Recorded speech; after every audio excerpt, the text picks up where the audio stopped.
jaunākā grupa varētu prognozēt to, kā Candy šogad veiksies jaunajā vilnī. Kā jums šķiet, kādas ir jūsu prognozes? Par vietām es galīgi nezinu, tas ir kā žūrijai liekas, bet... Veiksies tāpat kā mums. Ļoti labi.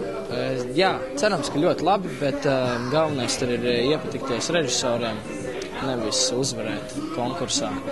Galvenais tas vietas ir simbolisks daudz maz. Nē, protams, ir prieks, kad uzvaram kaut kādu naudiņu arī dabūjam, bet ļoti patīkami, ja režisoriem iepatīcies un ņem arī uz citiem pasākumiem. Iespējas, kā mēs tagad esam sākuši braukt Krieviju. Mūsu TV mūs nesen atzina par otriem stilīgākajiem Krievijā aiz Filipa Kirkorovu. Krūta. Nu, jā, tas ir krūta. Paldies Indrai Salcevičai par skatuves tērpiem. Nesen vēl parakstījām līgumu ar Krievijas televīziju par to, ka mūzikas televīzija, ka mūsu klipus spēlēs un principā koncerts. Krievija piedalījāmies jau lielākajā jaungada pasākumā. Tā kā es uzskatu... Tāpēc novēlam to pašu arī Candy.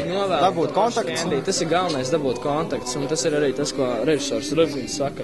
Vienalga, ko tie vecie veči žūrijā jums kādas atzīmes saliek, galvenais ir iepatikties producentiem.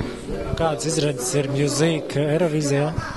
Godīgi sakot, es Eirovīzijai īpaši nesakoju, tādēļ, ka katru gadu tā dziesma, kur man patīk, zaudē automātiski. Man arī.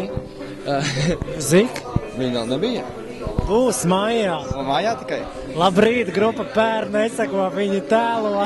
Sākstās tikai, Edmunds sākstās. Nē, protams, arī novēlam puišiem veiksmi, galvenais arī, lai ir tie kontakti. Viņi mums labi draugi ir, tāpēc nekāds... Es varētu bekus dziedāt.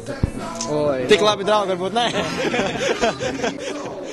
Jā, bet viņiem ir kaut kāds izredzes, mēs beidzot uz finālu, jo tik ilgi mēs neesam bijuši finālā. Tas ir tas pats, par ko mēs ar Dabi Fiks runājām, mūziķi. Tas ir politisks konkurss, kur balso pa valsti, nevis pa dziesmu. Man liekas, Latvijai vienīgās izredzes uzvarēt būtu, ja mums kaut kāds superpopulārs mūziķis iedod dziesmai pats piedalās. Man tas tik ļoti neuztrauc kā dažiem internetā, kas komentē, oi, mēs palikām tur tajā vietā. Man vienalga, galvenais, lai viņi labi nodzied. Kā šeit nav diezgan tā jocīgi, ka, piemēram, latviešiem aizliedz Eirovīzijā startēt ar ārzemju komponistu izpildītām, jeb sarakstītām dziesmām? Tas, godīgi sakot, ir diezgan, atļaušos teikt, nepiedienīgi. Saprot, ka izpildītājs, mēs gribam, lai izpildītājs tomēr mūsējais, vai nu, ja ir ārzemnieks, skatos, lai mūsējai ir, lai kaut kas no tās Latvijas, bet ārzemniekiem ir labas dziesmas, paskaties, Krievija, Lady Gagas autoru dziesmu iesniedz.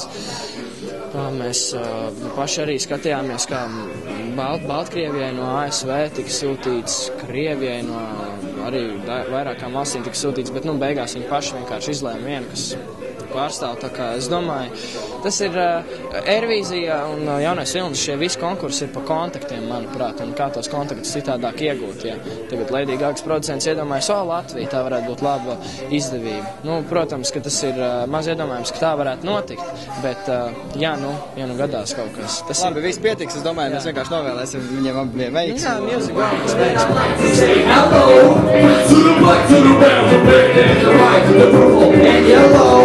Never been alone, always next to the harmony alongside.